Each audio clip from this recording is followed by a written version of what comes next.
All right. Thank you everyone for signing in. It is 9:05 and in order to be respectful for everyone's time, I think we'll get started. My name is Stephanie Hubert and I'm the Executive Director for Cornell Cooperative Extension in Putnam County, and I welcome all of you. Thank you for being a part of our Putnam County Agricultural Roundtable today. This roundtable was set up to provide us a forum to explore what makes a farm, what rules or regulations apply to farming, and how those interact with local rules and zoning.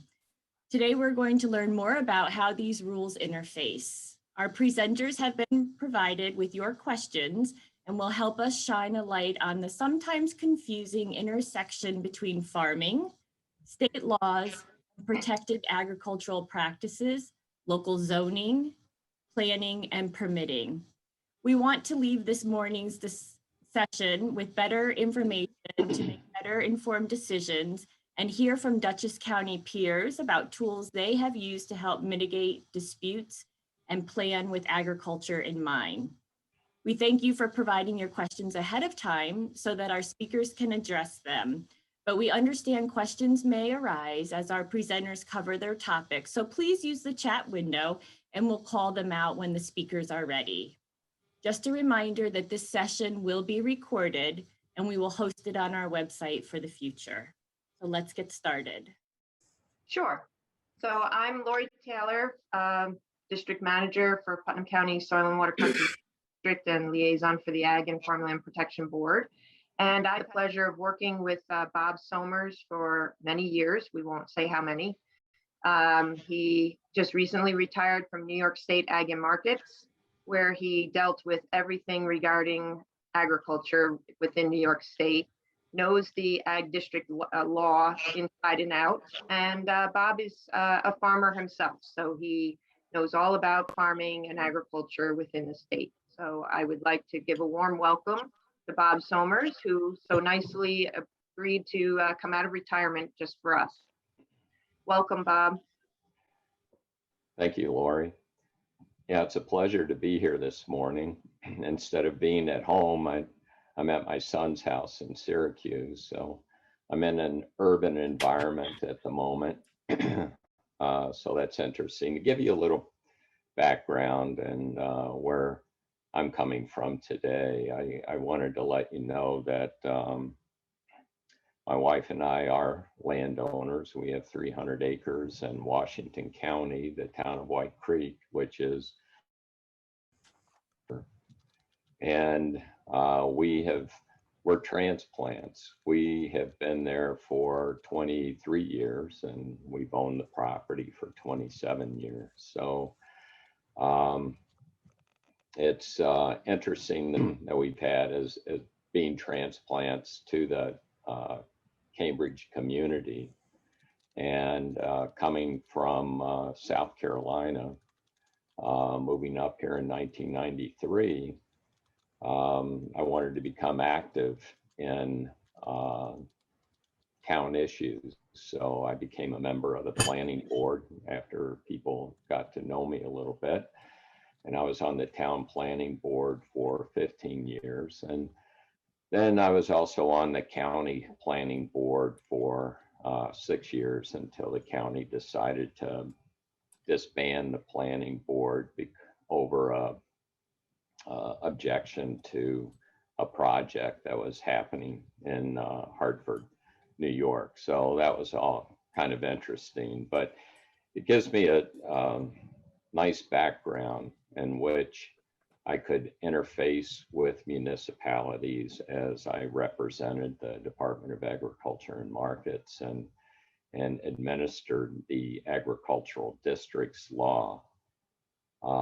Today, I'm not speaking on behalf of the Agriculture Department because I am retired, and I'm just going to give you my opinions on really the planning process and what I've learned over the past 27 years being in New York and interfacing with local governments, planning and zoning boards, town boards, code enforcement officers.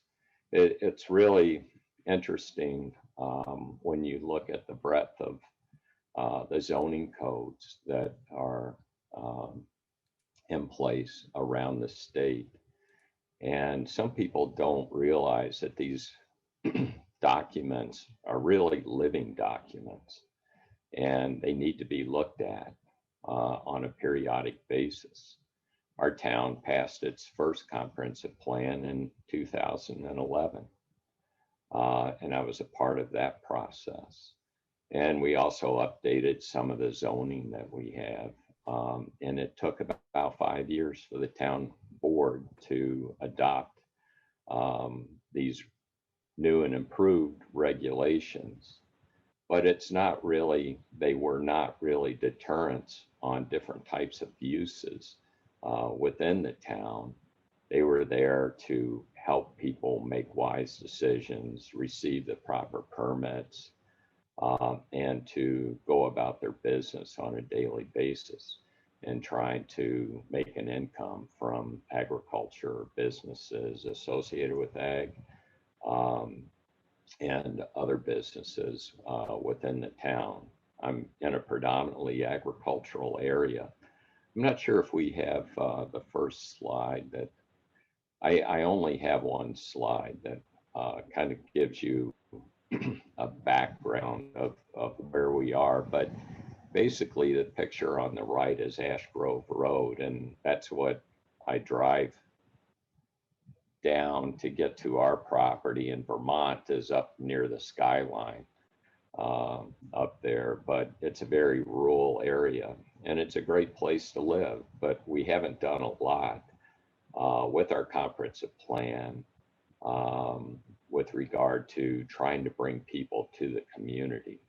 You may not have that issue where you live, but it's important to have growth, to bring people to the community, because the largest employer within the town of White Creek is a school district. And the school numbers have halved from 1,900 to around 900 students. And I think they're right to be partitioned and moved to other school districts. So we want to keep our school, and to keep the school, we need growth. There are many places similar to White Creek. We need to look at our comprehensive plan first to determine whether or not it addresses all of the different types of jobs and opportunities that the community presents to the people that are living there and moving into the area, particularly with COVID and people working from their homes and beginning to develop remote businesses. Does the zoning code provide approvals for those types of businesses? We're seeing people diversify, particularly farmers, as they try and find ways to sell their product directly to the public instead of to larger conglomerates, and trying to bring people to the farm. Does a comprehensive plan address those issues? Luckily, with comprehensive plans and zoning, the department has a grants program administered by Jeff Kehoe that provides money to communities to not only update their comprehensive plans with regards to farming and agriculture, but also allows them to look at their zoning code, and also provides money for implementation on trying to put changes in place and to make your document a living document. Counties, after their county farmland protection plan has been in existence for 10 years, the legislature is allowing them to come back and apply for funding to update their county plan. So it kind of lets you know and shows you that things change on the landscape, and it's very important to update your documents. Many of the zoning laws that I've looked at have been developed by consultants, and many of them look very similar to one another.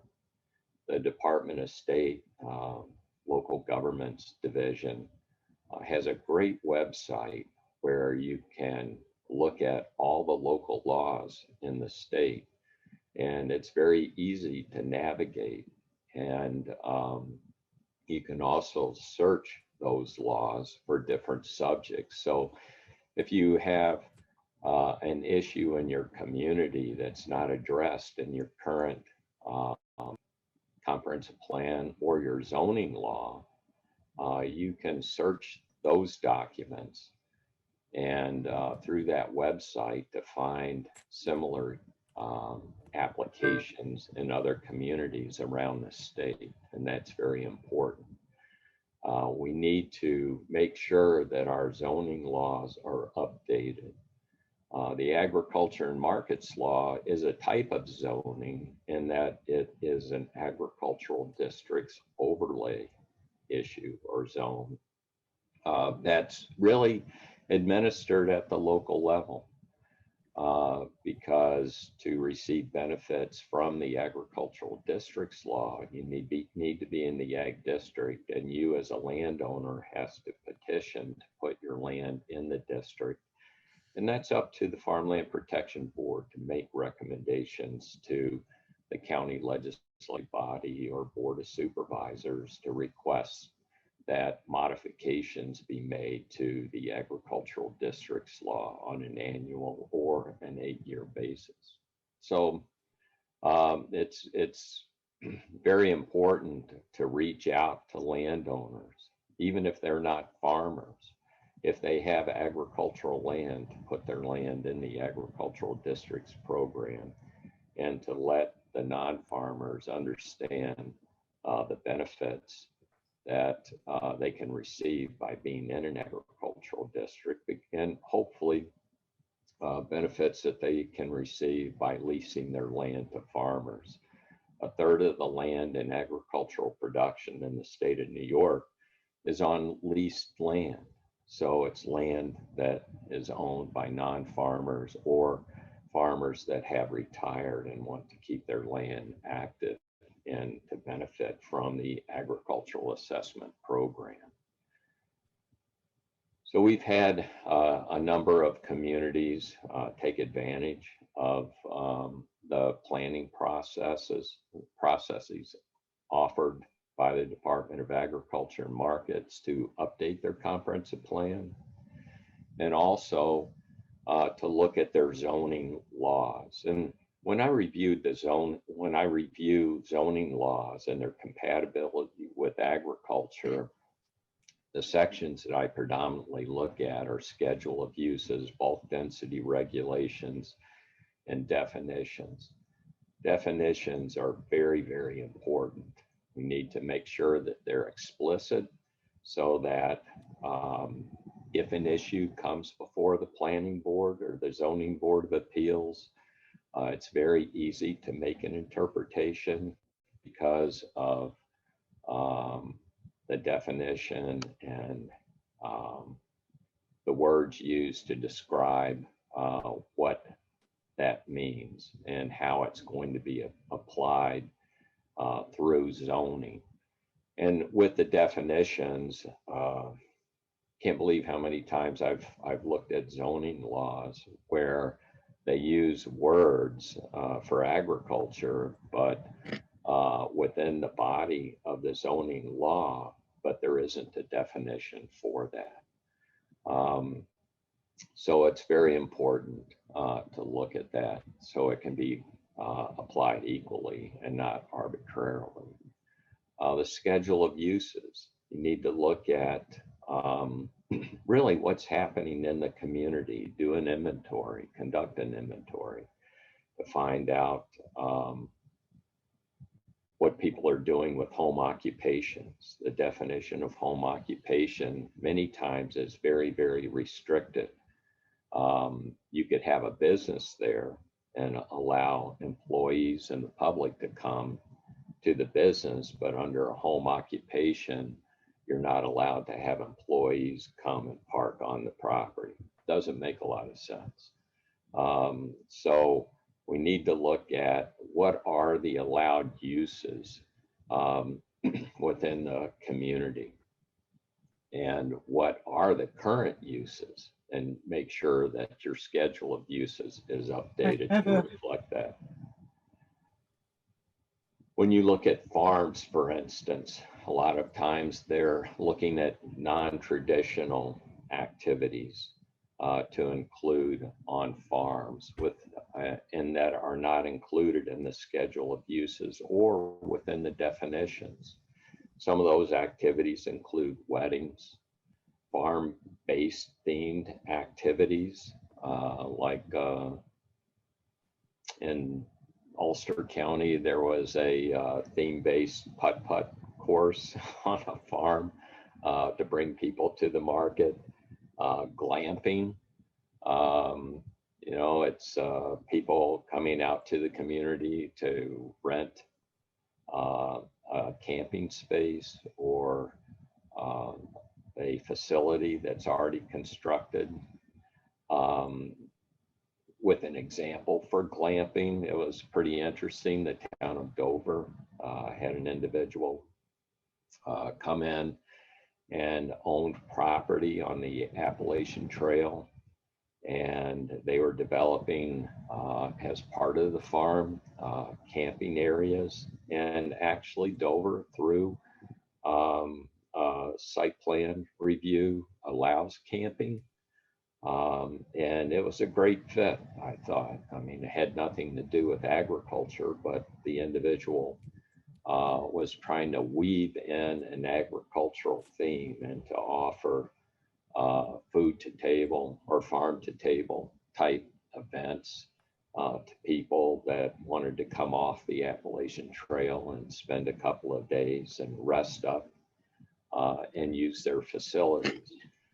There was one neighbor that was adamantly opposed to this. I heard from him about every week for 6 months, I think, until the activity went through. And I mean, it was a neighbor that was afraid of noise and was out there because of seclusion and enjoyment of the property. But the piece of property where the activity was going to occur was around 400 or 500 acres, and based upon where the house was positioned, might receive a little bit more traffic, but it wasn't that big of a deal. There are other farms that are offering on-farm daycare, timber firewood sales, custom applicators for hire, farm equipment sales. All of those are regulated through zoning, or may not be regulated through zoning. Maybe it's not an approved activity, but that should be looked at in the survey that's conducted within the municipality to find out what are the businesses out there, and is a community going to support through zoning an expansion of the types of uses and businesses that are being or could be allowed within that town. So it's very important to have a good understanding of what people's needs are. Also look at the local process, because when you have a schedule of uses, many activities like traditional agriculture are permitted uses as of right in most zoning districts. Make sure that the zoning districts are consistent with the agricultural map, districts map for the community, but that changes on an annual basis, as well as every 8 years through a major update for that district. So the ag districts are fluid. It's a little bit more difficult to modify the zoning district to keep pace with changes to the ag districts. So look at agriculture in general and determine how can we move this forward if we have agriculture in a residential zone, are we going to have modified site plan approval? And if we're going to have site plan approval, what can we do so that it's not onerous and cost prohibitive to the landowner? Also, we have people moving into the area trying to build a business, an agricultural business. And maybe it's agriculturally related and not addressed in the zoning code. And many times the code enforcement officer will say it's not an allowed use.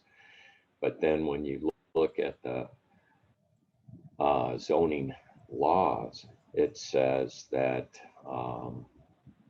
you have to appear before the planning board or the ZBA and or the ZBA to receive an approval. And a lot of times that's very cumbersome. Maybe you don't own the land, you're trying to purchase the property. And the way real estate is going these days, properties aren't on the market that long.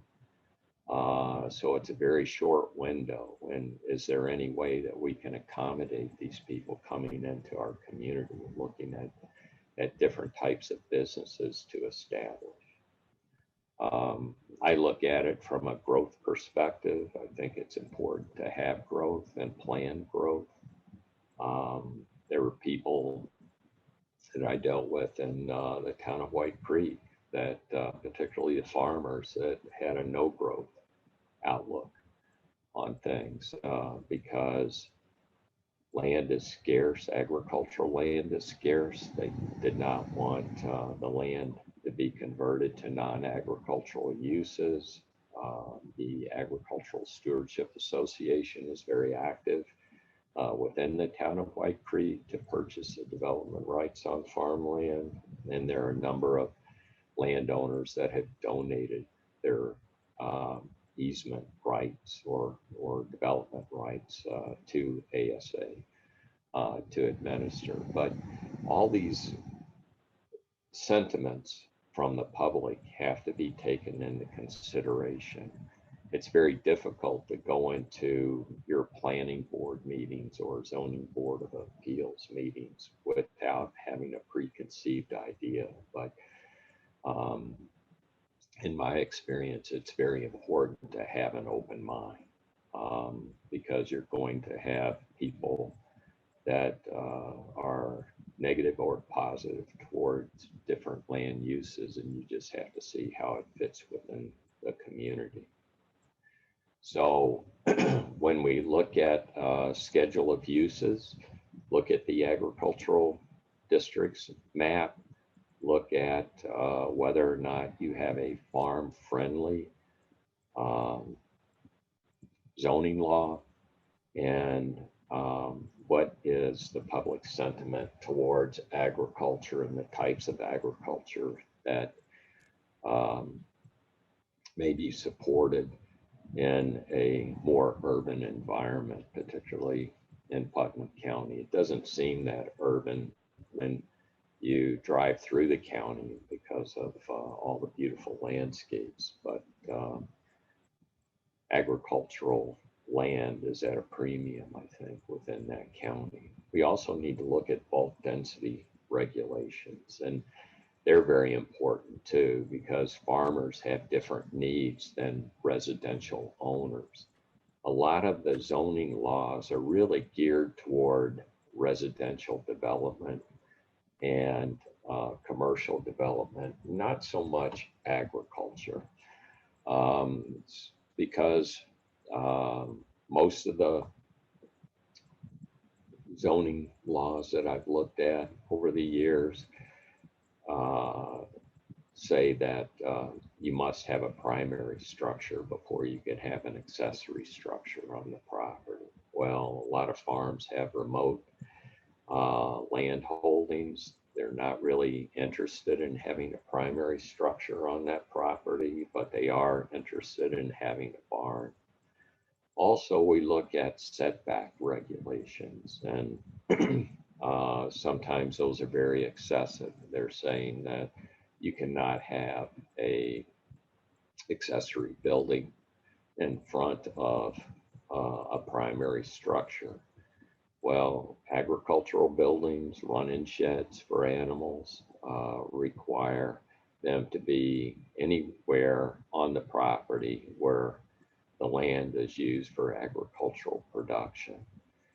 We also see acreage limitations within the bulk density regulations, where they say that you have to have 5, 7, or 10 acres or more to be considered a farm. And when you look at the agricultural districts law, for the most part, there is not, excuse me, an acreage limitation.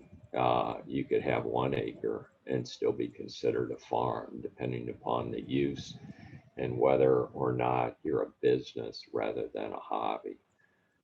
So there are a lot of things to look at, and that was one of the aspects of zoning that we looked at most often, because there were limitations on acreage. And we would tell the individual landowners that before the Department of Agriculture and Markets would look at the zoning law as applied to you, you need to apply for permits and exhaust administrative appeals locally.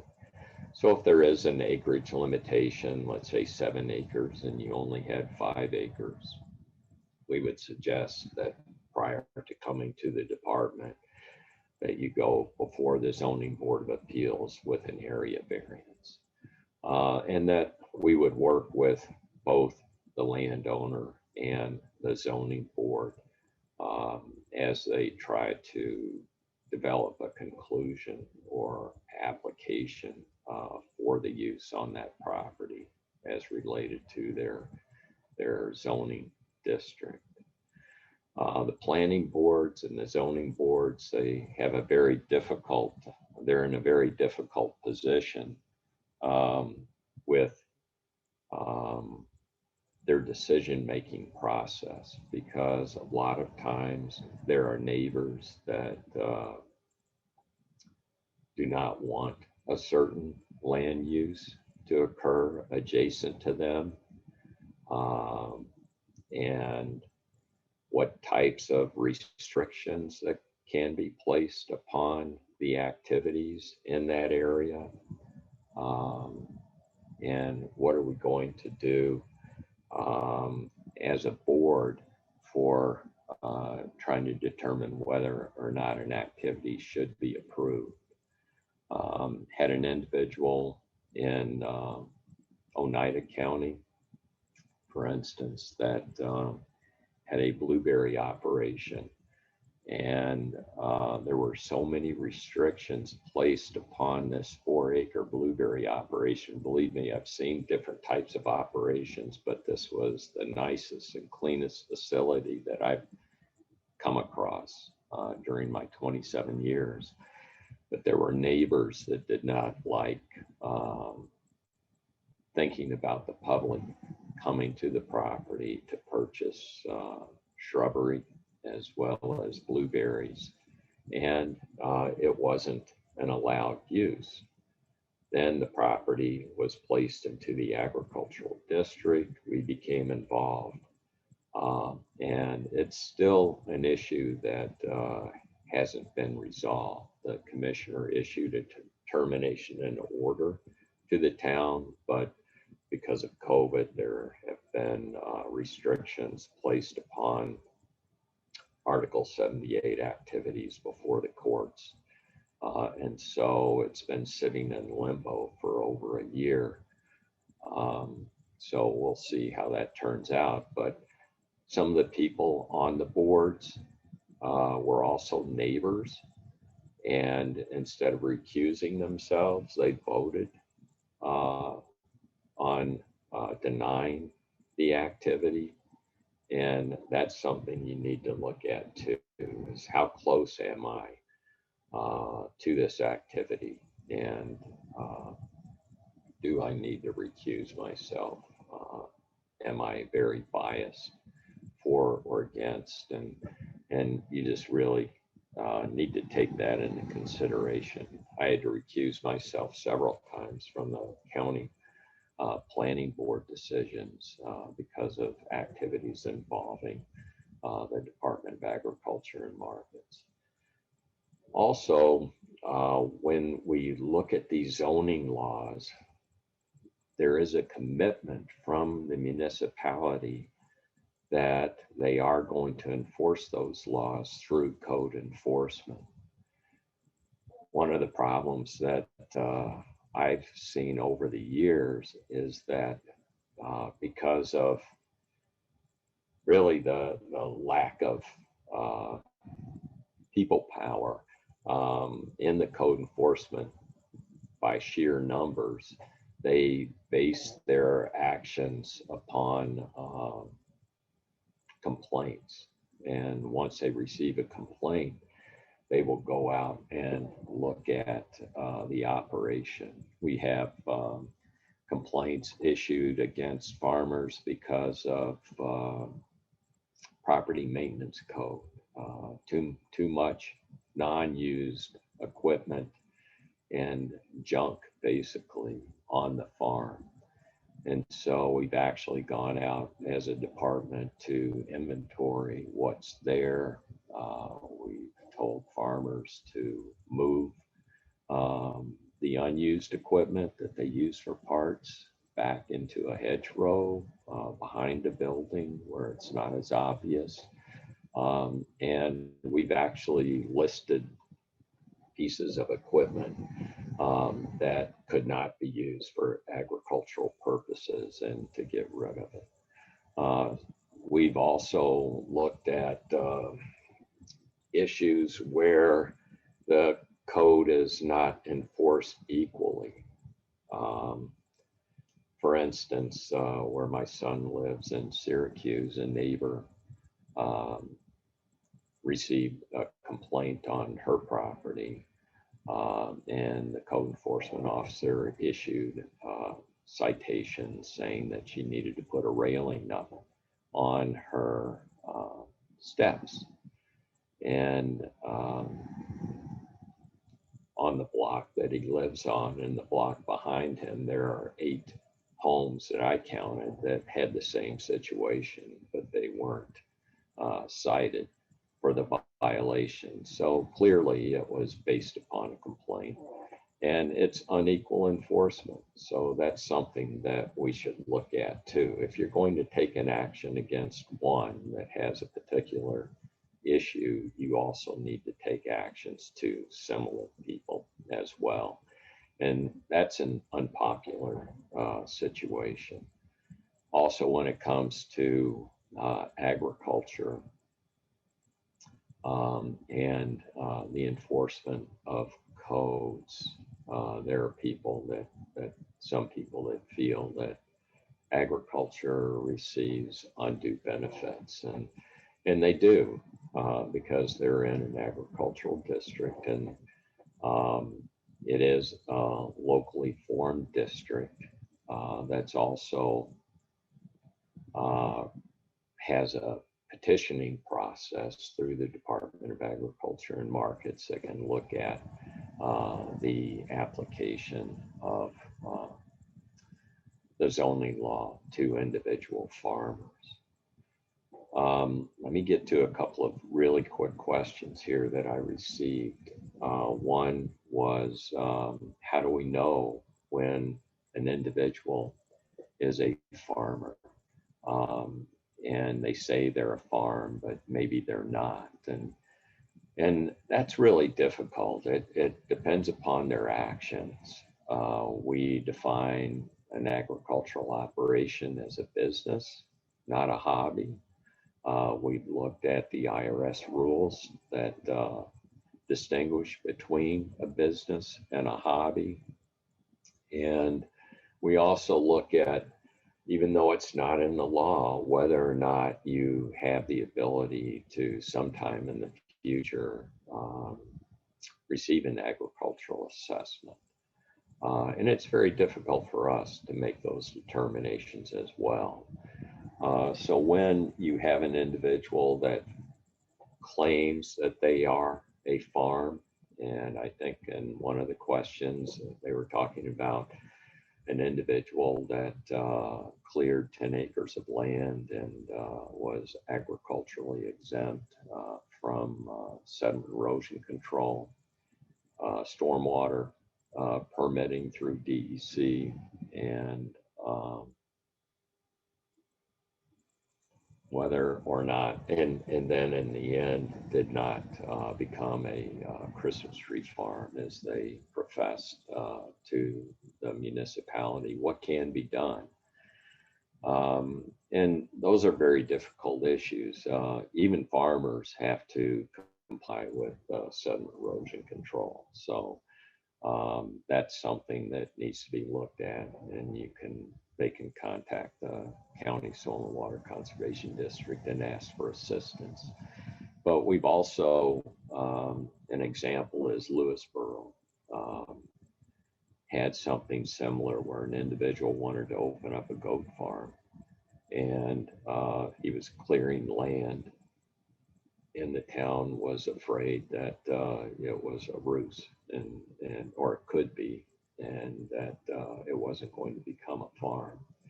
So we worked with Lewisboro to develop a covenant restriction, and before they received approval from the town, the individual had to sign that covenant restriction, and basically it said, if you cease to become a goat farm or a farm, then you have to put the land back in the condition that it previously had prior to your clearing the property for agricultural purposes.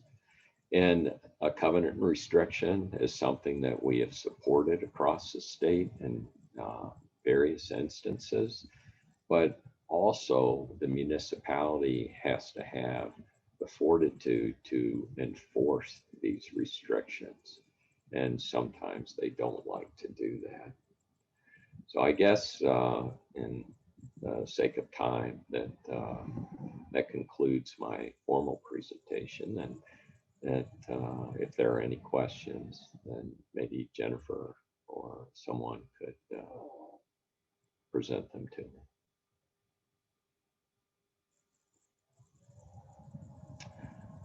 Yeah, and the last slide, these are the individuals that you need to contact. Jeff Keogh with Farmland Protection Planning Grants, and Kate Taluki. Kate took my place, and she does the farmland protection work. Thank you, Bob. Yeah, that was one of the things I had put in the chat window was, you mentioned the names, and I just wanted to get them out there to people. Yeah, so, thank you. Thank you. And Jeff was the planning grant. So if a community wanted to update their code, right, they could seek those, monies essentially by applying or contacting Jeff to start. Yeah. Thank you. Thank you, Bob. I really appreciate you taking the time for this presentation. It was very informative. Yeah, thanks for inviting. It's great to see you again. Yeah, likewise. Thanks. So we have a little bit of time here for some questions. If folks want to either type them into the chat window, I see a few are in there. Yes, one question was, can we send out a contact to all the participants after the session today? We can do that as well.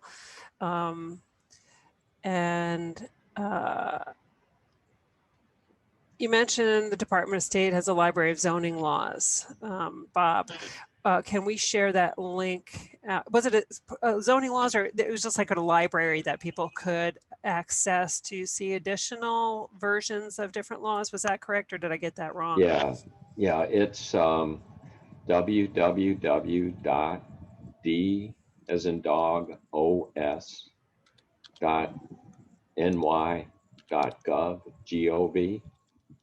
Okay, I just put it in the chat. And then you'll window. have a list of the different divisions, and look for local governments. And then when you find local governments, and click onto that. Then there will be a drop-down box that will give you a number of options, and one is local laws. And Okay. then you put that in, and it's a great resource. Super. And that is an opportunity to see what others have done, I guess. And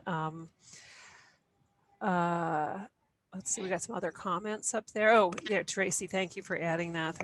There are some organizations, and you can even unmute, Tracy, if you'd like to explain what that is, what Tenter is. I guess it's a camping, glamping.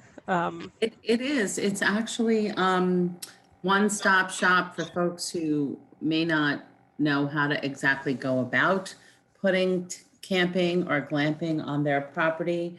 Tenter offers packages of so it's very consistent, right? So you can buy their signature package or purchase it for your property, and it's got platform tent with a bed and 2 Adirondack chairs and a pop-up. Now, of course, you know, you have to make sure you're within all the guidelines, but it's just something that if folks are thinking about, they might want to research, kind of bringing in the agritourism aspect. Mm-hmm. Right. Yeah, agritourism is very, very popular. I'll tell you. Orange County has a tourism department, and the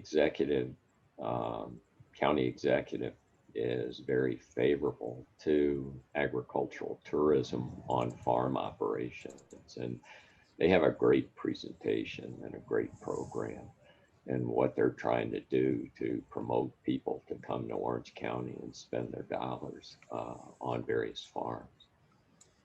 Yeah. And after my year or so of working with this group, I understand and respect that farming is hard work and very time consuming. And if you want to bring in another revenue stream and this helps you do it in an easier way, then it's just something worth researching.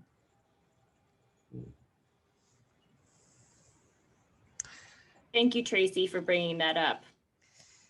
Thank you, Bob, for sharing that. I really appreciate your years of experience, and in a way, sorry to hear that you're retiring or you retired, but understand completely. You know, End of October. Oh, wow, great. Thank you so much for sharing. Yeah, thank you. Your time with us.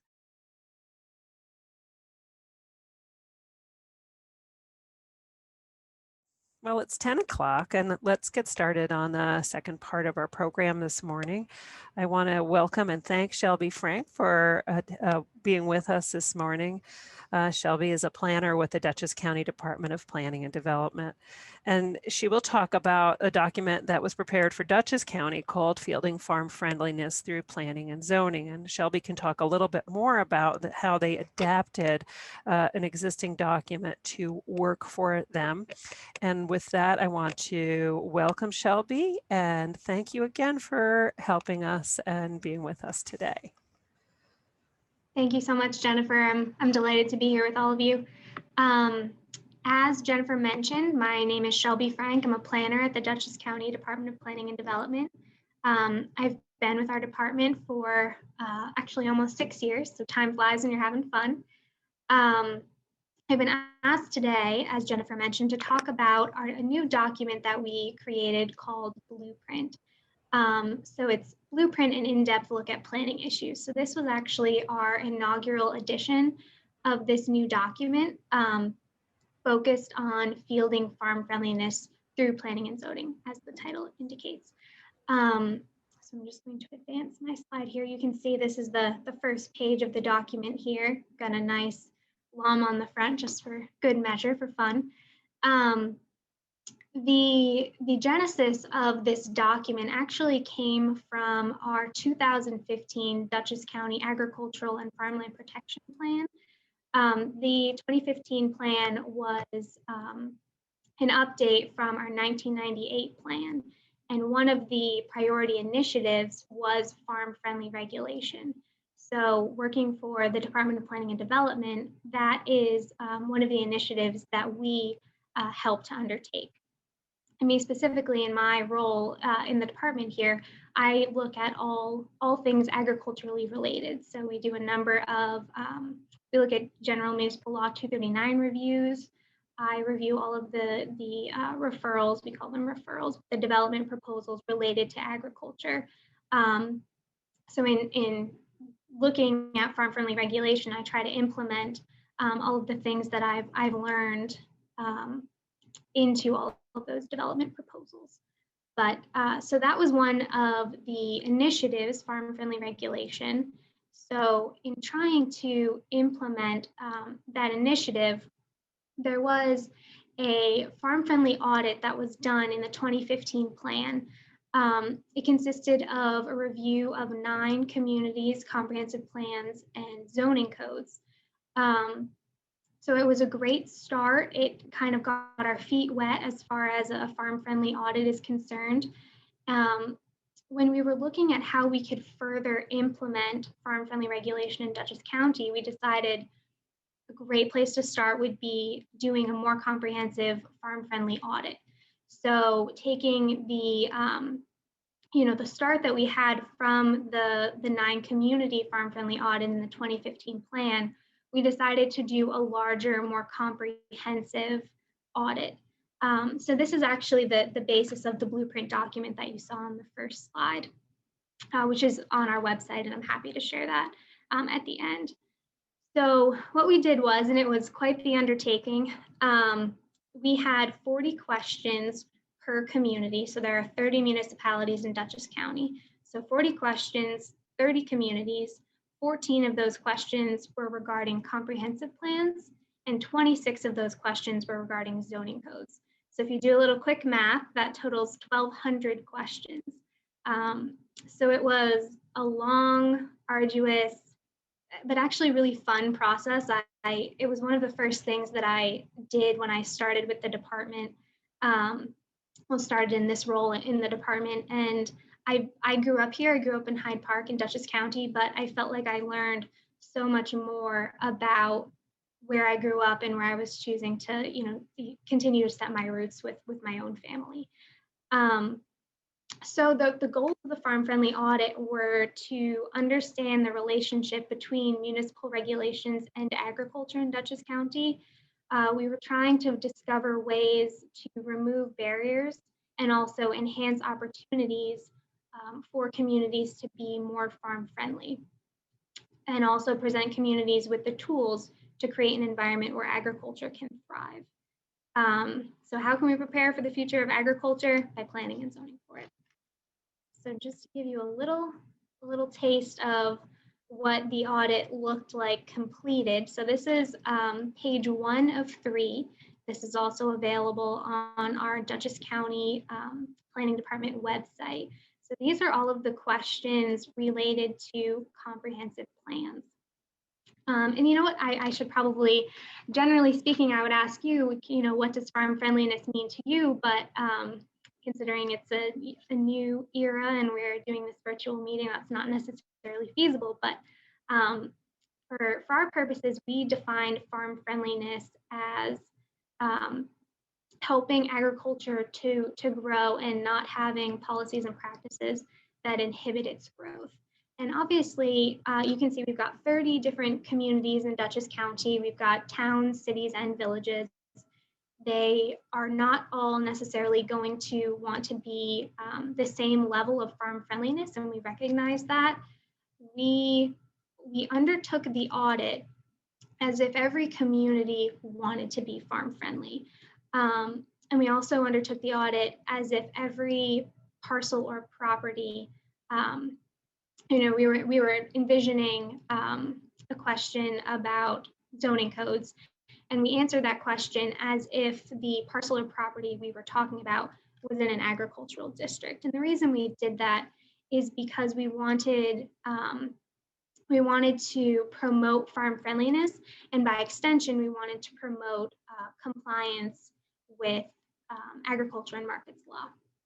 So this is what the audit looked like.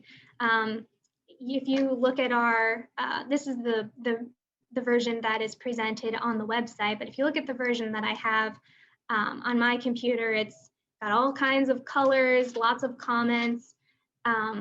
It was an extensive process, but a really interesting process. So again, 14 questions on comprehensive plans and 26 questions on zoning codes, all about farm friendliness and how farm friendliness can be forwarded in Dutchess County communities.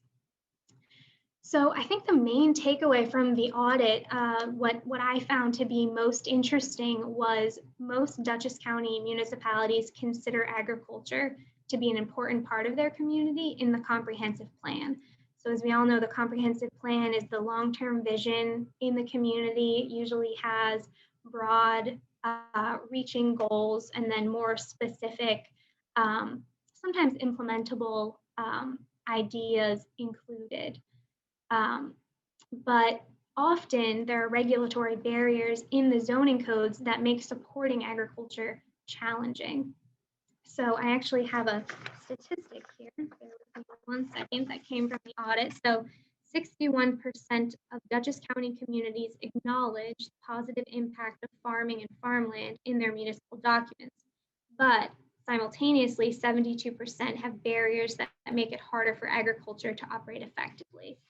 So just because a comprehensive plan is supportive of agriculture does not necessarily mean there are complementary, and more importantly, complementary enforceable practices that are farm friendly in the zoning code.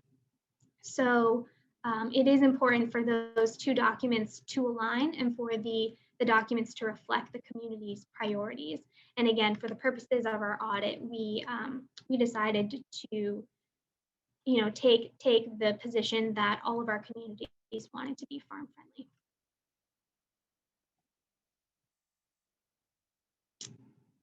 So just a quick note about strengthening farm friendliness in the comprehensive plan. As I mentioned, a lot of communities, the majority of communities mention agriculture, they're supportive of agriculture, but they do not necessarily include a specific section on agriculture or even include agricultural data and maps, which really can help to reinforce the value and importance of agriculture in a number of different ways, but most importantly as a business and as a commercial operation and as a local entity within your communities. We also found that communities could improve in referencing our Dutchess County Agricultural and Farmland Protection Plan within their own comprehensive plans, and also to discuss the New York State Agricultural Districts Program within their comprehensive plans. So strengthening farm friendliness in the zoning code, and that's really what the blueprint document focused on. So we took everything that we learned from this farm friendly audit and we distilled it down into a number of tools that communities can choose or not choose to implement within their zoning codes, but we hope they choose to implement them. And all of these tools are, can potentially be used within communities. But we want communities to consider that the farm-friendly regulations need to be context sensitive.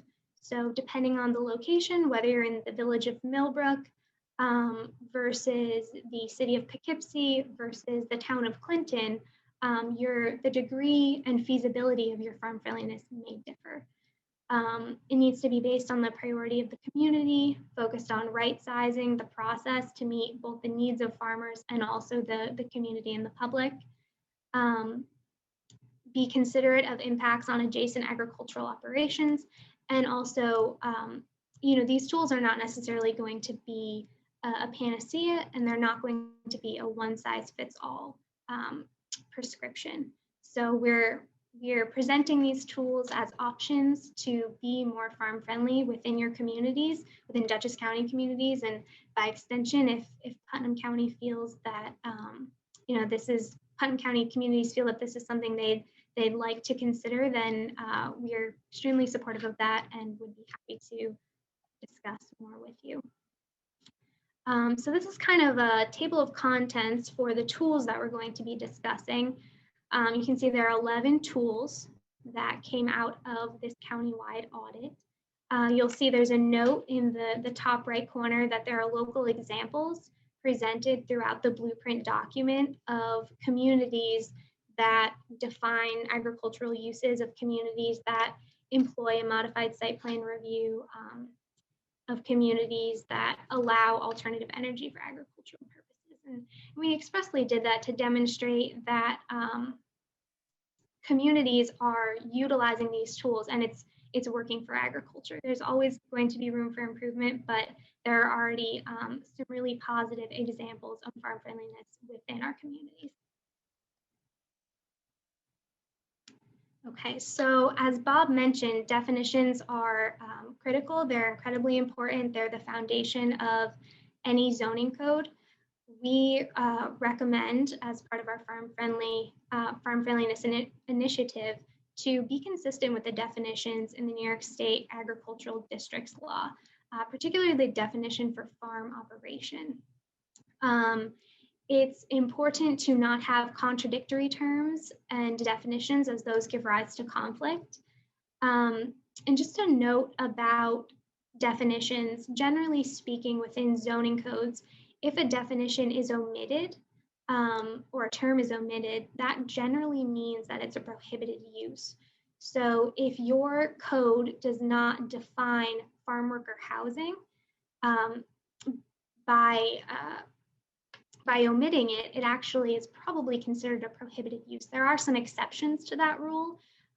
In Dutchess County, the town of Dover is one of them. The town board can actually issue a special use permit to any use that's not specifically mentioned within the schedule of uses, but that is generally an exception to the rule.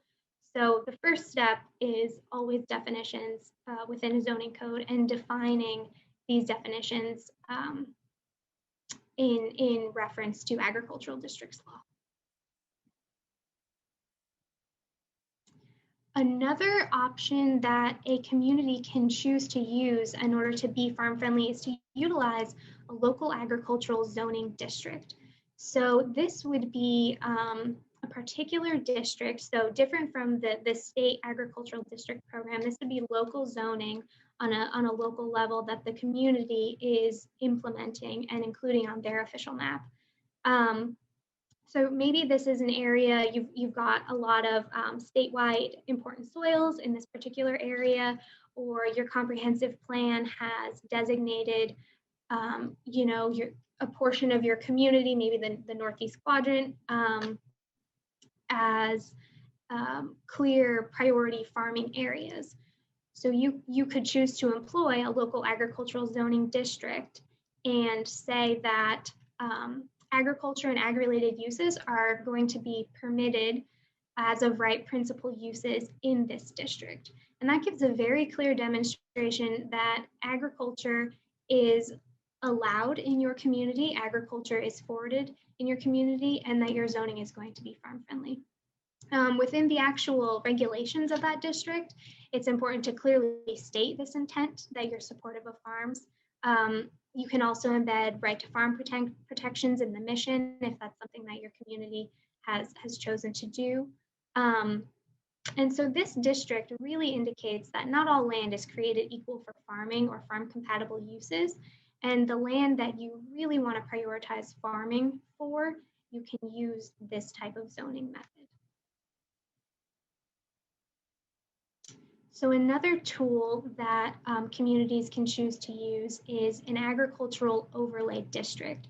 So this is a little bit different than the local ag district that I was just describing. So this is when the underlying district remains and there is a more flexible district that is placed.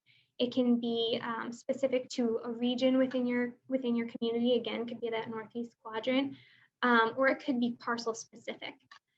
So a lot of times the inclusion of properties are based on the high quality soils, location in the New York State Ag District, or location in another specific district. But an overlay district is flexible. So it can be parcel specific versus that other local agricultural district.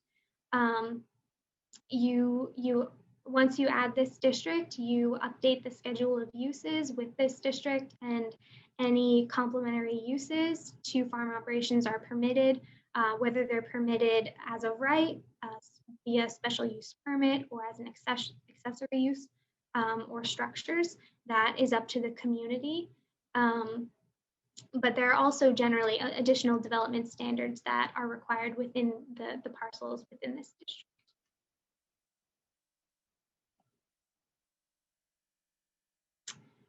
Another tool that can be used is the utilization of agricultural land preservation. So you can see actually the map to the right is the map that was developed as part of our 2015 Agricultural and Farmland Protection Plan. So these are all of the priority farming areas in Dutchess County.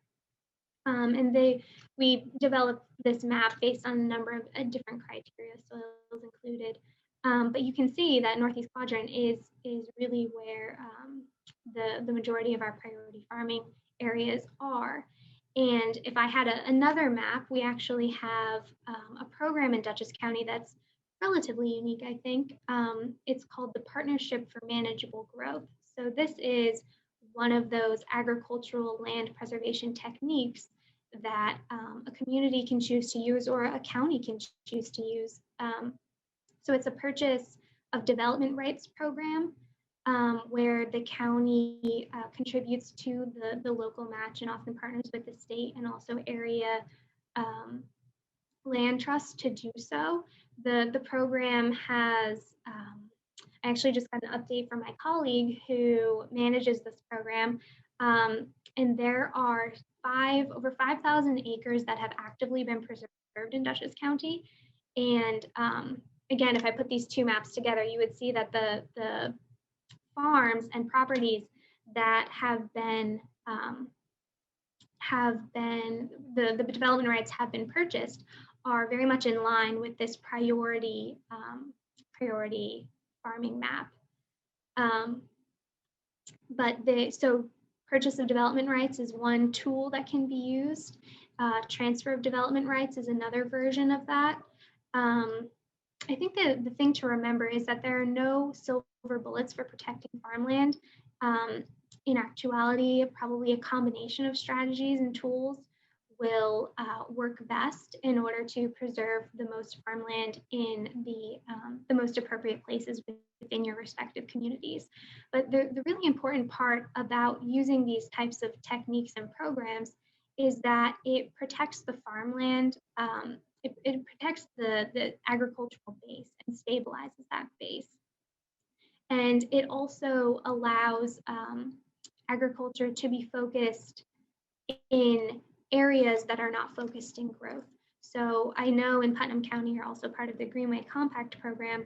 In Dutchess County, we're the same. So this is in complete alliance with Greenway principles and focusing growth in centers and not having suburban sprawl necessarily, and having agricultural areas outside of those centers. Okay, so one of the larger things that we found within the audit is, as Bob mentioned, a lot of communities regulate farms by acreage and also by the number of animals. And we've found in reviewing a lot of documentation about this subject from New York State Ag and Markets, first and foremost, that this is not advised. It can be unreasonably restrictive, and it can inappropriately disallow certain farms from being able to continue their operations. And that's not, it's usually, I think it's usually an unintended consequence, but a consequence nonetheless, and something that farmers are unfortunately having to deal with. Another thing that we found is that in some cases, communities have more restrictive definitions than agricultural and markets law, which is not something that is advised. So when regulating farms in your zoning code, we do suggest that communities take into account the size and nature of the respective agricultural activity. So the very first thing, things are context sensitive. So You know, if there's a large, you know, agritourism event versus a small roadside stand, those, I think it's obvious, but those two things wouldn't necessarily be regulated in the same fashion. Common sense takes over, and one would be, you know, looked into a little bit more by the community than the other. Another important thing is to allow multiple primary uses on agricultural parcels. Farmers are creative folks and they're constantly diversifying. I think COVID, for individuals who didn't know that already, COVID has demonstrated that. In our communities, at least, agriculture has been thriving. There have been many farm stands, many farmers markets that have either started up or continued longer than was expected. And it's really due to farmers and how adaptable they are and how creative they are with their business plans and how they're choosing to operate their businesses. And it's something that we can aid in with zoning. So it's very important to allow multiple primary uses on agricultural parcels. So the next tool that can be used is a modified site plan review. So as I mentioned before, you know, a farm stand on the side of the road may be treated differently than a larger agritourism venue that has periodic events of a large number of folks. So the Department of Ag and Markets generally views special use permit requirements for farm-related activities as unreasonable. And if since that is the case, a modified site plan review can be used. And again, it should only be used when appropriate and when it's on one hand, it's responding to the farmer's concerns, but also ensuring the ability to have local land use issues examined. So really the crux of the matter is balance, and it has to work effectively and work efficiently for all parties involved, while also taking into account the size and nature of the particular agricultural activity. So municipalities could consider using this modified site plan review within specific zoning districts. It could be, you know, within the local agricultural zoning district or within that agricultural overlay district with certain uses. So it would probably not be appropriate to apply it to all agricultural uses within the district. That would be overreaching and likely unreasonably restrictive. But within certain districts with certain uses, this could be a pathway to have both sets of concerns and issues addressed. Municipalities can also choose to exempt farm operations located within a state certified agricultural district from this process. Okay, so as we mentioned, farmers are creative individuals. They are constantly diversifying. Farm markets and roadside stands are something we're all familiar with. The first and foremost question is, are your definitions adequate? Are these uses either included within your overarching definition of farm operation, or do you currently have definitions for these uses? Or are new definitions required in order to specifically include them within your code and also within your schedule of uses? Again, just to reiterate, if a definition is not included in the definition section of your code, and then also by extension the schedule of uses table, it often means that it is not permitted. When zoning for farm markets and roadside stands, signage is generally the number one thing that we see in development proposals. Usually the farmers are looking for variances to have a larger sign or a little bit closer to the road. As Bob was talking about, setbacks can be very limiting when it comes to agriculture. So we would suggest, in order to be farm friendly, to really consider the size and location when setting limitations on these uses within your agricultural areas. We'd also suggest not limit sales to products produced at that farm.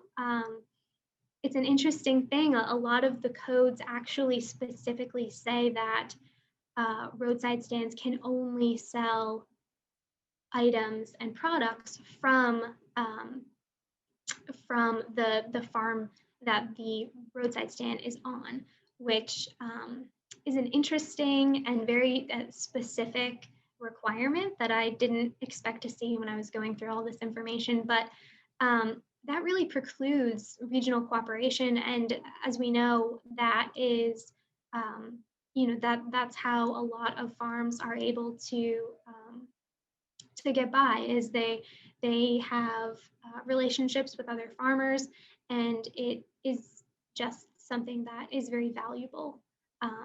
So not limiting the sales to products produced at that farm is an interesting and very specific thing, but something we found in a lot of the codes. And in certain instances, it may be appropriate to use a modified site plan. Again, that would be context sensitive and use sensitive and location sensitive. Generally speaking, I would imagine that the use of a modified site plan would not be necessary for these uses, though. So agritourism and recreational uses have become more popular in our area and in the state. It's really interesting to see and hear about. We get a number of these development proposals in our department. They consist of hay rides, petting zoos, corn mazes, harvest festivals. We defer to the Department of Ag and Markets on this.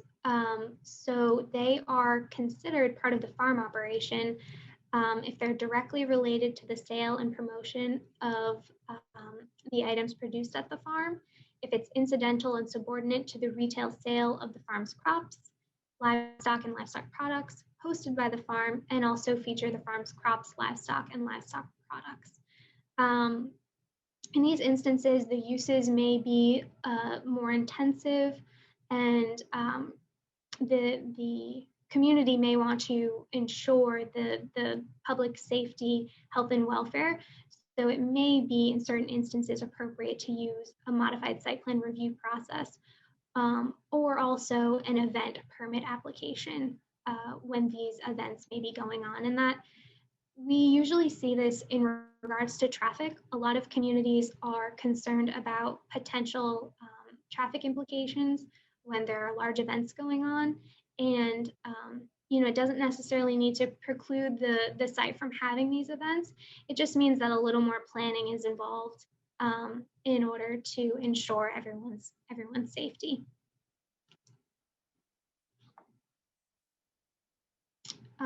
So something that we noticed in this next tool, a lot of communities do not define farm worker housing, which by extension means that they do not allow farm worker housing. Within the, I believe within the definition for farm operation in Ag and Markets law, farm worker housing is included within that definition. So, again, we recommend referencing those definitions, the Ag and Markets definitions within your zoning code to make sure you're compliant with those. And if you do, that would mean that farm worker housing would be permitted as part of a farm operation. If you choose to go through another venue, it would be important to specifically add farm worker housing within your agricultural use definition. Another important thing would be definitions and the schedule of uses table go hand in hand. So if you've got a definition on one hand, it's important to also indicate where that defined use is permitted within the schedule of uses, and that includes farm worker housing. And again, that would likely be a permitted principal use in your local agricultural district and also your overlay district.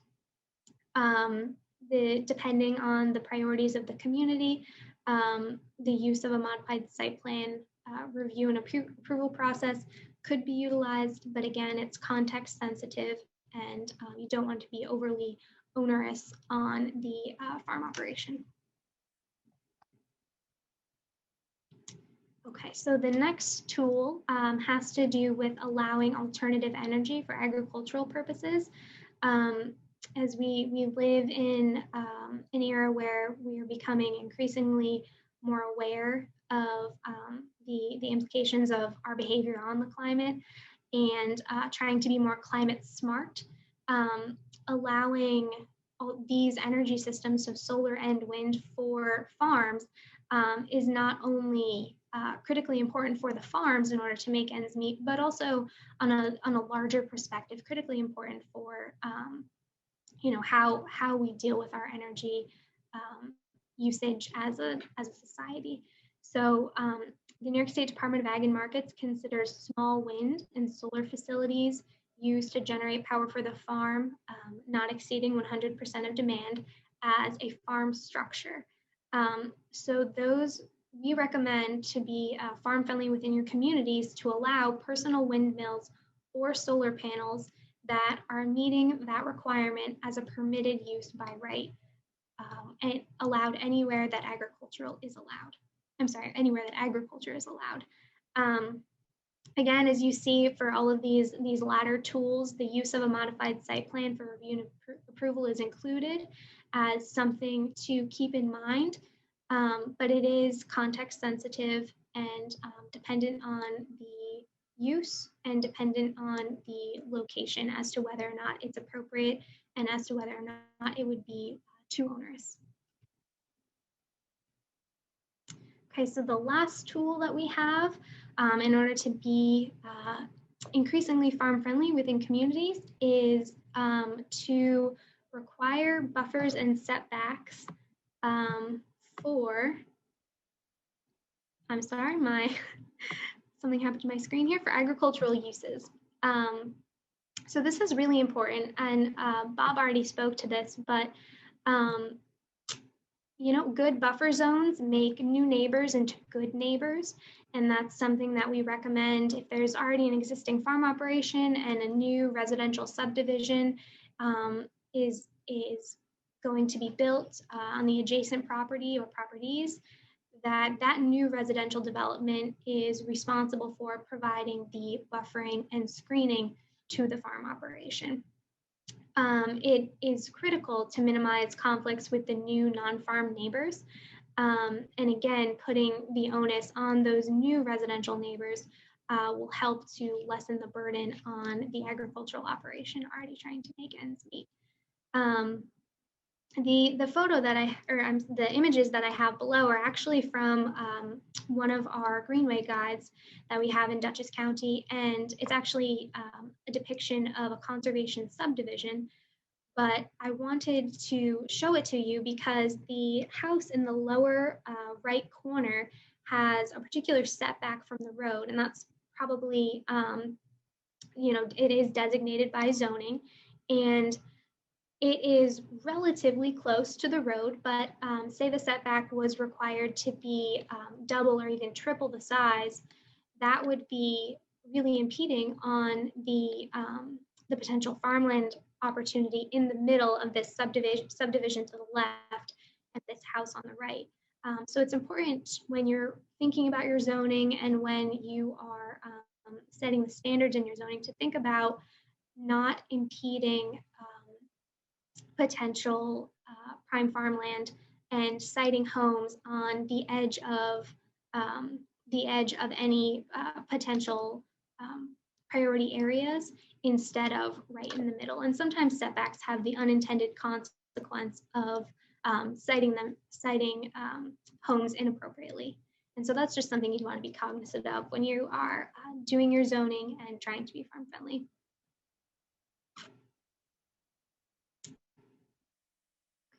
I'm just trying to advance my next slide here. It's suddenly decided, Shelby, you need What'd to you use. say? It suddenly decided that you need to use the little buttons that are on the left-hand side of the image. Oh. Now, if you hover your mouse down there for a little bit, sometimes it'll come up. Let's see here. And not today. Not today. It's always fun. Technology keeps us on our toes. You know That's what that right. is? Oh, there we go. There you go. Perfect. Thank you for the suggestion. So I just wanted to quickly mention some other land use and regulatory tools, and I'm not going to go into a lot of detail because Jen Fimble is actually going to be speaking to the Dutchess County Right to Farm Law.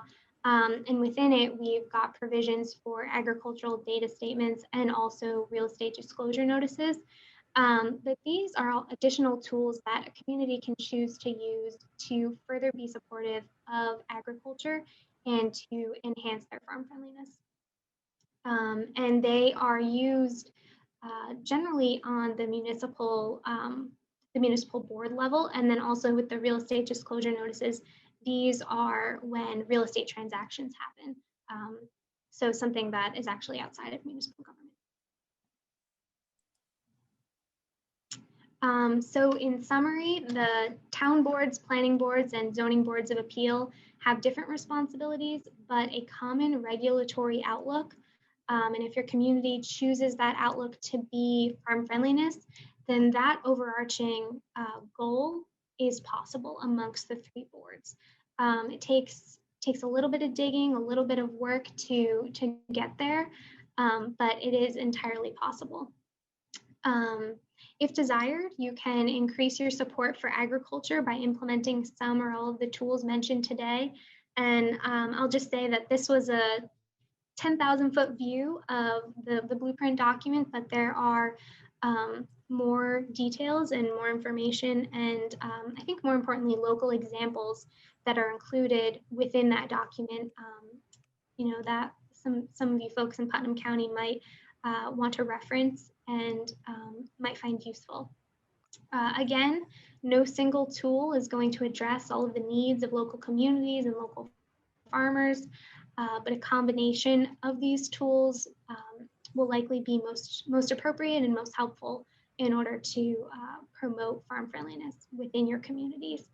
And just like everything else in life, balance is key. Zoning is, by its nature, an exclusive process. So if something is not included, it means that it's prohibited. So it's constantly a balance of trying to include enough without being too prescriptive. And that's just the name of the game. But it's, you know, it's a fun line to walk, and it can actually be really interesting, and it can work for a lot of your constituents if balance is used widely. I think that, I just wanted to say thank you. So this effort was, you know, not done alone by the Dutchess County Planning Department. We used a document guided by, or developed by the American Farmland Trust as our guiding document when developing this. We reached out to ag and markets often to get their guidance and advice. Cornell Cooperative Extension, our Dutchess County Agricultural Navigator, Jennifer Fimble, was critical in this process. And it was really fun. It was really interesting. And I'm glad it's done. These are some of the resources that I mentioned throughout the presentation. And if you, I'm sure that the recording will be shared, so they are clickable, and it'll take you right to our website. But thank you so much. This was really interesting, and I hope you found the information to be useful and something that Putnam County might be able to use going forward. Thank you. Thank you so much, Shelby. Yes, it was very revealing, and it's very clear that you speak the lingo of planning and zoning. So I really appreciate that, because I know that's very useful. Those are useful tools for some of our attendees. Versus some of us, like on my end, I don't know, you know, it was a window into a very different way of looking at things. So I really appreciate that too. Sure. Thank you. What's that? I was just thanking Shelby for her presentation, which was great. Thank you. Sure. Excellent, Shelby. And we actually do have one question. Do you have a moment to answer a question? Absolutely. So the question is, does the Ag Overlay District run into conflicts with rules and definitions with the Ag District? And the follow-up to that is, how might those get resolved? So I'm guessing that the individual means the New York State Ag District, probably. So the New York State Yeah. Ag District versus the Overlay District. Yeah. Yes. So if we're doing our jobs well, ideally that would not be the case. I could see instances where that might happen, and that's a really good question. I would think that I could double check on this, but I would think that the statewide controls would supersede the local controls. Okay. Thank you. Sure. Yeah. Thanks. Now we had, and we're gonna, I know we're gonna move on, but again, many thanks, Shelby. That was really revealing. And yes, Sure. we are recording this, and yes, we can make these links available to others.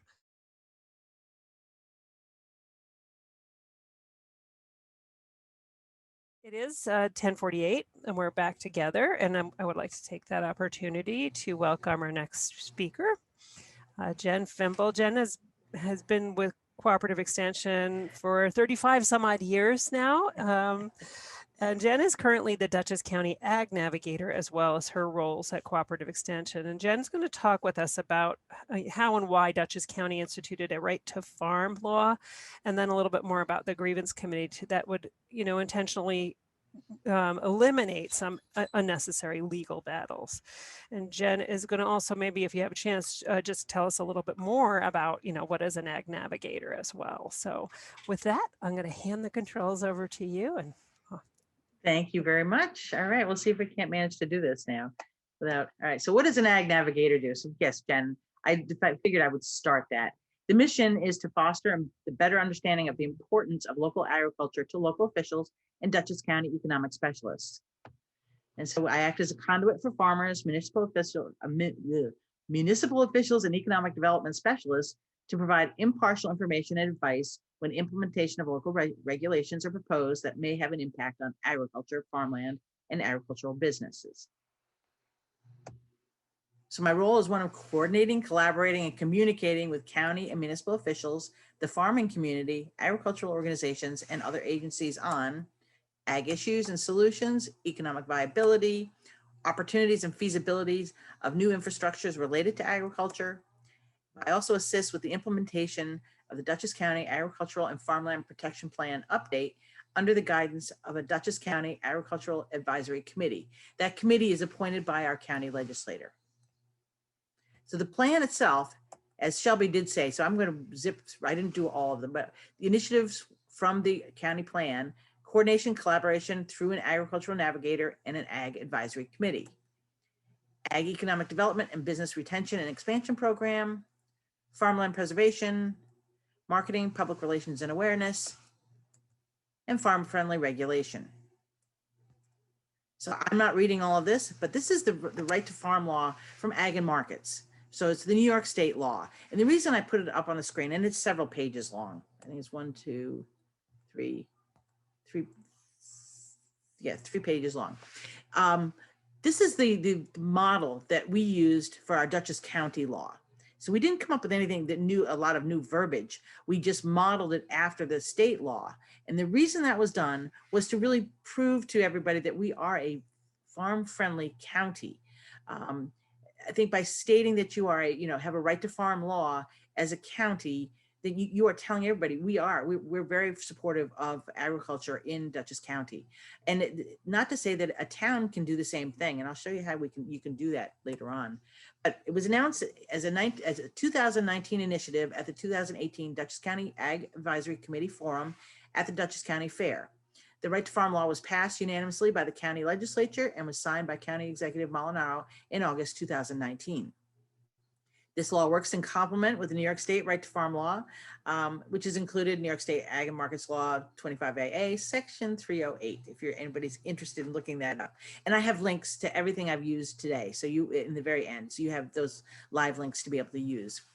The law also supports the farm-friendly regulation, which was also one of our initiatives that Shelby just talked about in the 2015 Ag and Farmland Protection Plan.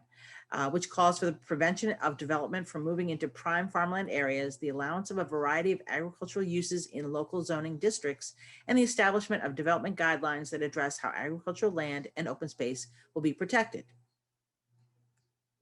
Okay. The commissioner, in consultation with the State Advisory Council on Agriculture, shall issue the opinion within 30 days upon request from a person as to whether particular land uses are agricultural in nature. Did I just miss a page? I might have. No. So part of ours has the issue an opinion. That's from, sorry, that was a mix up. That's Ag and Markets Law. Forgot to move that back. So the background of our law, Dutchess County Right to Farm Law, out of the 62 counties in New York State, there are now 17 counties with right to farm laws, including Dutchess County. The intent of these laws is to make a declarative statement about the positive role that agriculture particularly plays as a local business in the county.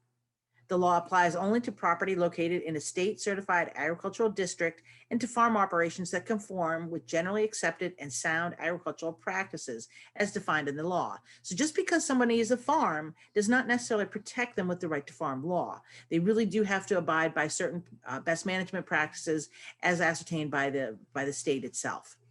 In Dutchess County, we have 4 agricultural districts encompassing over 197,000 acres of land. Putnam counties you don't have as many, but it's the same principles do apply.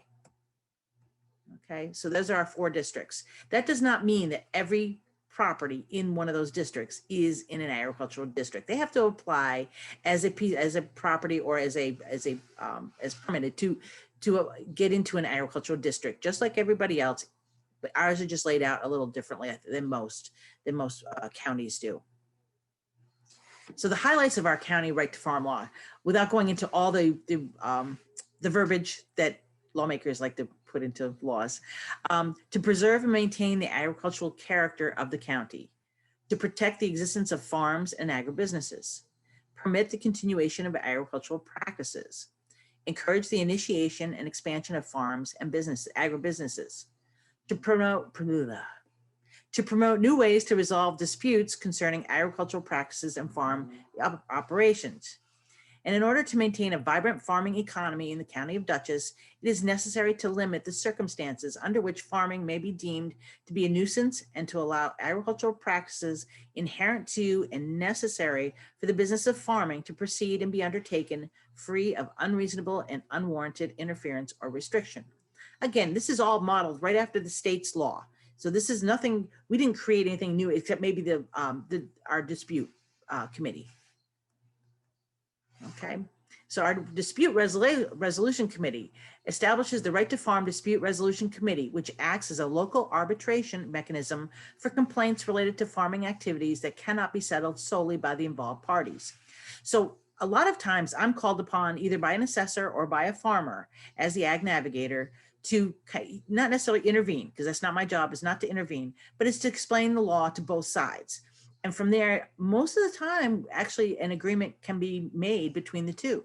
And so that's been really helpful, I think, as a new part of my job, to be put into that role. The assessors, planning boards and planning committees from towns and villages, and from farmers themselves, they have somebody local they can call and talk to. They know me, I've been here a long time. They trust that I'm not going to give them false information. I always tell them that I'm not always right. So we really need to make sure that, on some things that we need to clarify it with Ag and Markets, but a lot of times that eliminates it right there.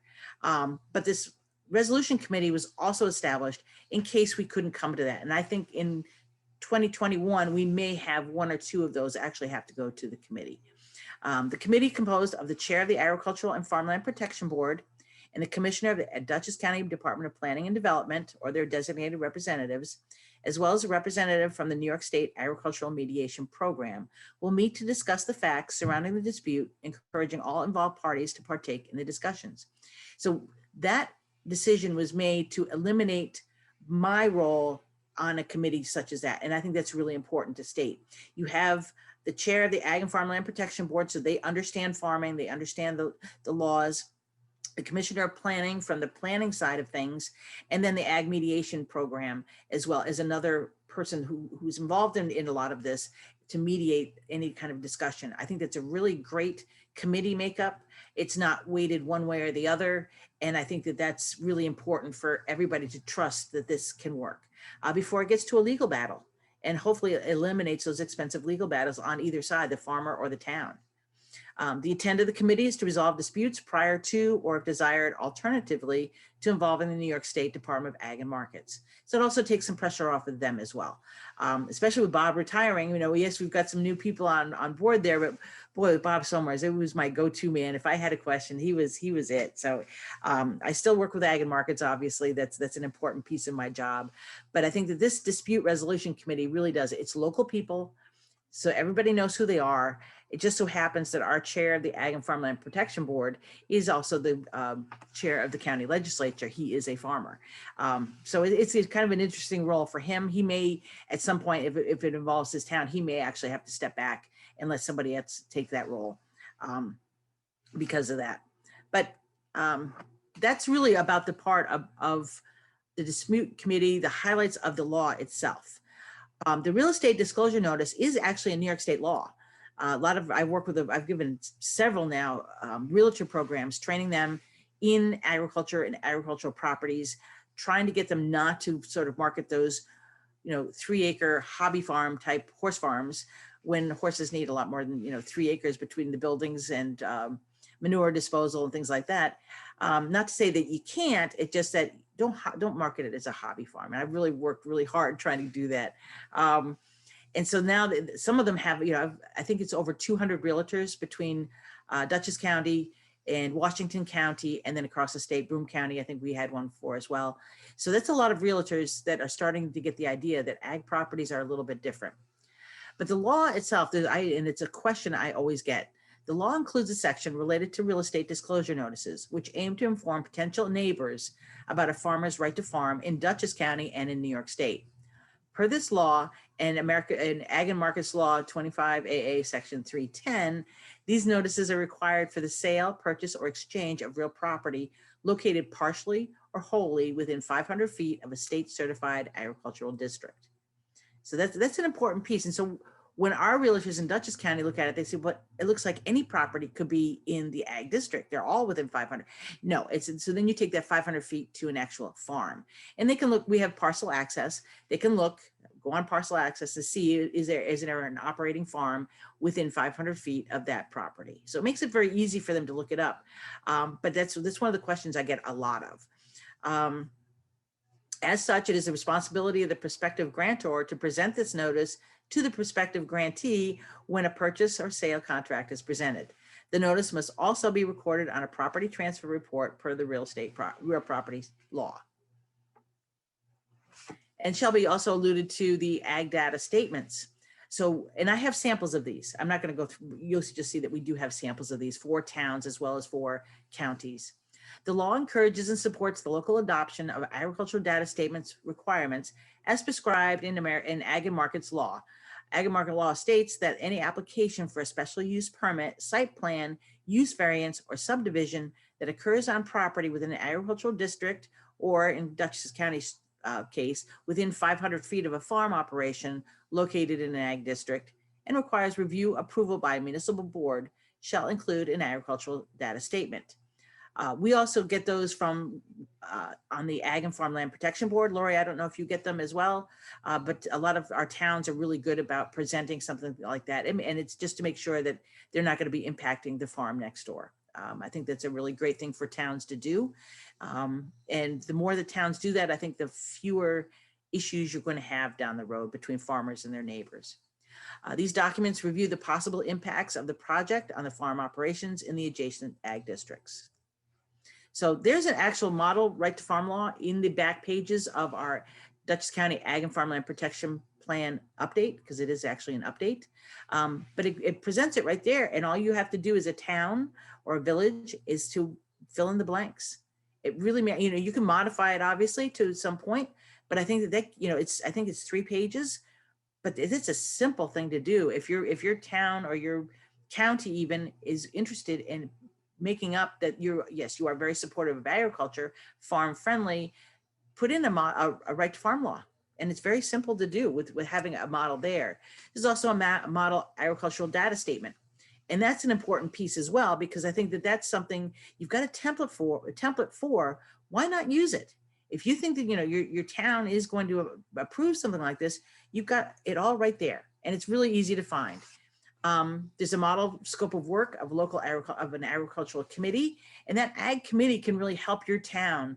You know, if it's made up of a variety of people, so ag businesses, farmers, almost like a ag and farmland protection board, having a smaller committee made up of locals that have representation from, you know, homeowners, business owners, farm owners, even though farms are a business, we always forget that. And agribusiness, I think those things, having a small committee like that, 4 or 5 people, really can help work out a lot of those issues ahead of time. So when people come to your town for an, you know, there's an issue, you've got a board that can work with that and really work towards your planning process. So some take-home messages. We cannot overlook the importance of our small farms. So I think this is a really important statement. The impact of these small farms is tremendous. These farmers may not be making their entire living on these smaller farms or properties, but they shouldn't be excluded in your planning process. It is important for municipalities, town boards, town assessors, and town planners to realize the importance of agricultural land within their community and the impacts their decisions make on local farms. So quite often, our planning department, so Shelby and Owen Rafter, will send our soil and water office and myself maybe a model of what a town is looking at putting in for agriculture. And they might say that they want to limit it to just having 2 horses on a property. And so, of course, being an agriculturist and an animal science person, I asked them, so what size is the horse? Is it a miniature horse or is it a draft horse? And that's going to be a huge difference in how many actually can be on properties when it's smaller properties. I'm not talking about farms that are commercial farms, you know, getting ag value assessment and in the ag district. I'm talking about those smaller properties. So that, you know, where they allow some sort of agriculture, but it's maybe more hobby oriented. That's where so we make those definitions, and between Brian Skorlik at Soil and Water and myself, we look at those quite often when towns provide them to planning. And so cost of community services, and this is a big take-home message. Although working in open space lands may generate less revenue than residential, commercial, or industrial property, they require less public infrastructure and fewer community services. So cost of community services studies from 25 states show that on average, the median cost per dollar of revenue raised to provide public services for commercial and industrial lands was 30 cents. For working and open space lands, and so that would be farmland, was 37 cents. And for residential lands was $1.16. So for every dollar that a farm is putting into your community, they're only using 37 cents. And they're offsetting those residential properties. So I think that's a really important piece to remember in the planning process and in the whole idea of what we're doing with our farmland. And farmland, once it goes, it's gone. It's not going to come back. But on the other hand, when you do some planning and looking at your towns or the county, looking in that piece of it, that's really important. That's huge. And so when assessors give a farm a really difficult time, you step back and look at it, that 37 cents compared to the $1.16, no, you don't have, you can't have all farms, but certainly you can plan for it. And I think really adjust things to make it happen. So this is just, on 25 states. And it was very similar. One was done with New York State, and there's several years ago by the American Farmland Trust. And theirs showed the very similar dollars and costs. And so these are the resources I used. So they're all clickable. So when Jen puts it all out, yes, people can click on it. For the laws, where I got the right to farm law itself, you can read the entire law if you'd like. The models for all those data statements and things. I think that'll help all of you. And so I don't have a terribly long presentation, but I think that I do like to say that. There we go. Dutchess County agriculture, ... It's a growing thing. We did service mark that here at Cooperative Extension. So we own that statement, which is, it is a growing thing. It's growing in Dutchess County, even though USDA says it's dropped by 9%, I think. But they don't, USDA, even though it's a mandatory thing, it's still voluntary. Not everybody fills out the USDA reports.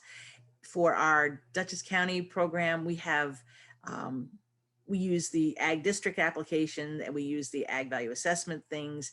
And so we have, I think, a better handle on the number of farms we have in Dutchess County. We have town profiles that we've done if you're ever interested. Each town, so we have 20 towns in Dutchess County. Each town has a community ag profile. So that can be used by just about anybody. But if you're in government, it's really handy to pull up, say, the town of Pleasant Valley. You can see how many acres are in agriculture. You can see where they're located in your town. It says the type, and we also have the types of agriculture that are in your town. And so that's something that nobody else does. It's across New York State. There is not another county that does this. And I think I'm really proud of that. It's a collaborative effort. And it was a couple of us had kind of the same idea at the same time, presented it, and we have that. I didn't put up a copy of that. It's not of interest to you to see how much acreage is in the town of Pleasant Valley, but it's something to think about. You can take a look at ours and see what we've done. And we did that through the annual inclusion of agricultural districts. When we started with that, and then when we went to the 8-year review, we made it more in depth. So all those new properties, and every year we sort of add to that piece. And it really has been, I think, very eye-opening for public officials. Once they actually know that it's there, they were all given a copy, but once they realize that it's something useful, it really is eye-opening. Some people didn't, in the town of Poughkeepsie, did not realize that how much land was actually in agriculture. So that's my story. I'm sticking with it. Thanks, Jen. Thanks. And yes, we don't have anything. That is really an awesome tool. I have seen it. I think I've looked at it before. I thought, wow, that is really, it tells us a story for each town, essentially. I did put in the chat a link to the Ag Census data for Putnam County. It's kind of like a quick two-sided page, graphic page showing agriculture in Putnam County and how it's divided, how much land, how much money comes in through agriculture into the county. So there's some great facts to share there as well. But Jen, thanks so much for sharing your energy and your time and your knowledge, these years of knowledge, hard-won knowledge. It's a long time coming, but I enjoy these discussions because there's not many people today that stay in a job for 35 years. I have to say that every day is different. Every single day is different, which is great. I think that that's what keeps it interesting. I am a firm advocate of agriculture, but as the Ag Navigator, when a farmer is wrong, I'm going to tell them, and I'll tell the assessor that. So I do. I mean, it's yes, I come from a farm background, but you know what? If it's going to, when it comes down to being impartial, that's something I really take very seriously. Great. So thanks for having me. I appreciate it. Thank you so much. Really appreciate you sharing all the wealth of information that you carry. Thank you. I was not monitoring the chat, but there was a question that, and maybe I think if our panelists today could pipe in, and one of the questions that we had circulated from our intake form was kind of understanding the difference between being in the ag district or inclusion into the ag district versus what is ag value assessment. And I might be guessing, but the question could potentially revolve around, does that change how taxes are collected? Could anybody of our panelists speak to that? Just kind of answer that question. I can answer it, but we do actually have a form that we developed at our Ag and Farmland Protection Plan Board. The Ag and Farmland Protection Board. It's the differences between ag value assessment and agricultural district. So agricultural districts are not a monetary thing. Right. There's no money involved. There's no break because you're in an ag district. It's the ag value assessment. So it's an assessment on the property based on the soil types, which are all put into soil groups by the state. And they were incurred. This was done to make farming equitable across New York State, so that the farmer in Western New York, because their taxes are lower, does not have an advantage over someone in Dutchess County or in Eastern New York. So it's just something to, so it's very important. And I have to do this every single day. It's not an exemption, so it's not an exemption from taxes. It's really a break. It's a discount to having farming done on the property. But being in an agricultural district, if you have a wooded property, and I'm talking, usually it's larger acreage, because it makes more sense, and you're near a farm or you're next to a farm, that's, yes, why not be in the ag district? It doesn't change your taxes. It doesn't cost you anything, but it helps kind of provide that buffer for your neighboring farm as well, and for your own property. So Lori, you deal with this every day. I do. And I just wanted to say that the Putnam County Ag and Farmland Protection Board has a web page on the county website where we do have a document on there that describes the difference between ag district, which is basically the right to farm, versus ag value assessment, where you do get a break. There is a penalty in the ag value assessment that if you discontinue farming before your 8-year commitment is up, you have to return those taxes that you saved. Or those dollars. And then some. And then It's some. it's multiplied by like 5, I think. It's a lot. So yes, there's a lot of information that I've put on the, the website is putnamcountyny.com/keepputnamfarming. And that's where we discuss a lot of information. That's where our Ag and Farmland Protection Plan is. And like I said, there's a lot of documents on there explaining all these different things that have been discussed today. So I hope everyone can visit that page and get more information. And certainly Jen in Dutchess County, Shelby, you guys have a lot of great resources, and it's great to work with our neighbors and share that information. I appreciate that. Thank you. Do we have any additional questions? Somebody did ask, I think, reading through the questions about herbicide and pesticide concerns with wells and things like that. And I can address that just from being an extension agent as well, is that farmers have to have a licensed applicator. So whether they're licensed themselves or they hire somebody, and that's to protect everybody's well water, including their own, and all the waterways involved between there. And so usually this goes back to soil and water, that, the grass filter stripping and making sure that that's enough to do before herbicides and pesticides are applied. That's the role of soil and water's whole farm planning. Those grass filter strips do an awful lot to protect waterways, including their next door neighbors' wells. And so it's not usually a concern. They have, their families are on the farm too. Their animals are drinking that, it all goes to the same thing. And you have to remember that it's also very expensive to do application of herbicides and pesticides on a farm. So they're not going to just willy-nilly just go, we're going to just spray just because, they just don't. It's too expensive. And so they're going to do integrated pest management. They're going to work with probably Jen, to make sure that they're not overstepping what they need to do or when they should spray. And a lot of farmers just say, it's all based on economic impact. So just like any business out there, if it's going to cost too much, they're not going to do that. Very simple. So I knew that was one of the questions, and yes, thank you. I don't think anybody answered that one, so I figured I might as well jump in with that. Thank you, Jen. So nobody asked how the Ag Navigator position was funded, which I think is, yeah. So it's something that came out of when we did our ag plan update. It was put in there specifically to have an Ag Navigator. I never in a million years thought it would be me. I thought that was just, and so the idea was there were 3 counties that were doing the ag plan updates at the same time. And it was Orange County, Dutchess County, and Sullivan County, I believe. And so the idea was that each county would put up a pot of money to have an Ag Navigator to kind of help implement that plan, so it didn't sit on the shelf. And the other 2 counties did not put in a pot of money. Dutchess County did. And our county executive said, well, we're going to put that out as a grant.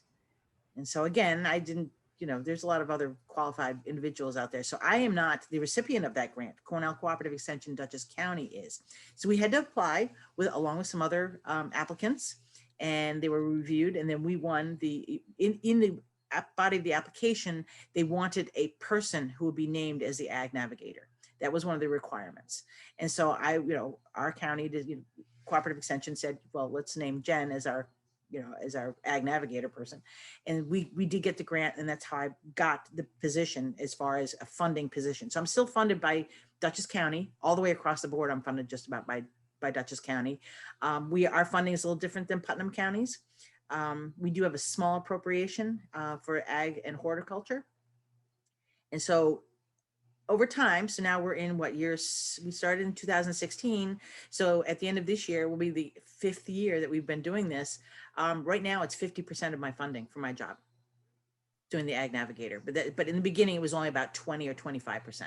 So it really has grown. And a lot of more of my time is spent doing those kinds of things. So that's how it was funded. I mean, it really kind of, I don't want to say it was a fluke, but it was, because that's, the other counties were supposed to do that. If you look up Ag Navigator, I think American Farmland Trust has regional navigators, which are different. And there are 2 other counties that have sort of a similar position. But their focus is very different, and it's particular to that county. So it's not an unheard of thing, but it is still relatively a new idea. If the county is thinking about that, that might be something, you can start it off small and do it that way. You certainly don't want to, I mean, Jen, you'd be a great Ag Navigator, but you have so much on your plate too, you'd have to give up something. So Stephanie would have to hire another person to help you do that. But that's how we're funded. So anyway, nobody asked, and I think that's an important thing, that it is not an impossible thing to do. Yeah, and I think thank you, Jen, for sharing that. And you mentioned also on the dispute resolution, did you say the legislature, who appointed that committee again? So that came from the Ag and Farmland Protection, Dutchess County Ag Advisory Committee. Oh, thank you. Okay. They that's where they came up with that idea for those three individuals to be on that committee. Gotcha. Okay. And I would just like to conclude my portion by drawing people's attention to the chat box that Tamara Tripp from Hudson Valley Mushroom put the link up for the YouTube video that we posted last week that really gives a nice overview of the, just a sampling of the different types of farms that are here in Putnam County. For those of you that are still struggling with, is there agriculture in Putnam County? Yes, indeed, there is. And it was just a really nice presentation that just introduces people to that concept. If there are any questions related to any of the materials that have been presented today, certainly they can reach out to either Jen or myself at Cooperative Extension, or Lori Taylor at Putnam County. Which department do we want to what title are we sharing today? But certainly we'll include our respective emails when we put it out as well. So if there are any questions, certainly we welcome everybody to ask the questions. If we don't specifically know the answers, we'll make sure that we tap somebody on the shoulder that has it and get back to you in a timely fashion.